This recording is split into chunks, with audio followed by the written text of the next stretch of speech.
Kinsley Delzell is 3 years old. She's fighting for life versus an unfair opponent, cancer. And in less than 2 weeks, her family may no longer have access to the drug that's trying to help keep her alive. Kinsley has a form of leukemia and takes a combination of drugs through her chemotherapy treatments. But one drug that is vital for her treatment is in low supply all over the country. Dave Price joins us now. You talked with Kinsley's family today. Right now, Kinsley has a blood cancer that impacts her white blood cells. It is acute lymphoblastic leukemia. It's actually the most common childhood cancer. Doctors found it in her last November, and Kinsley's parents have been driving up to Des Moines from Osceola numerous times a week, most weeks, for her to get treatment at Blank Children's Hospital. Now, there is a powerful drug, and it's called methotrexate. It's part of her chemotherapy regimen. Now, when Kinsley gets it, she usually has to remain in the hospital for 3 days while her body adjusts. But doctors are running out of this drug everywhere. Basically, right now we are in the midst of early parts of her chemo and her treatment regimen, and we still got about a solid 2 to 2.5 years minimally left ahead of us.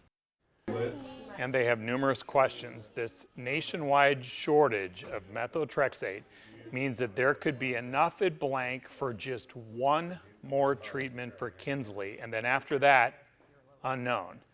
Now, this drug in particular is the one that Kinsley's doctors believe gives her the best chance against this aggressive cancer that she has.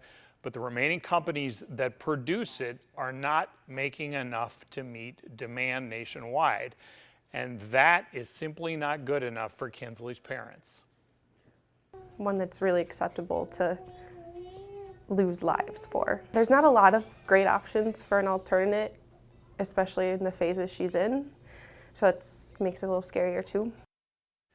So again, this is nationwide. This is not just at Blank, it's not just in Iowa, but families like the Delzells hope that drug companies will just produce more of this drug now. Even though this drug has been around for decades and it has generic forms of this, so it's not as highly profitable as some of the other new drugs out there. Bottom line for this family is children like Kinsley depend on this, and they do not know where they will get the access that she will need for those other treatments. The Delzells hopes that people right now will pressure the drug makers along with Congress to fix this fast. There's been a shortage of this drug since last June after the U.S. Supreme Court overturned Roe versus Wade. This drug is not used in medical abortions. However, it can be used to end ectopic pregnancies. That's when a fetus develops outside the uterus. So after June, they have noticed this nationwide shortage, and it's not gone away. Then you have families like this that can't really get answers. But bottom line is they need to know when more of this will come in, and the doctors cannot give them an answer because they don't know. Well, yeah, doctors aren't in the business of making drugs. They're in the business of administering them. And bottom line also, it sounds like this is about money.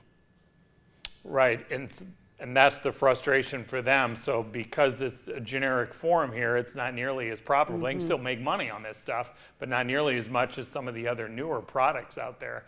And so for them, they're like, we get it. You're not going to make as much money on something like this, but clearly for their daughter, she needs this. Yeah, it's just not right. All right, thanks.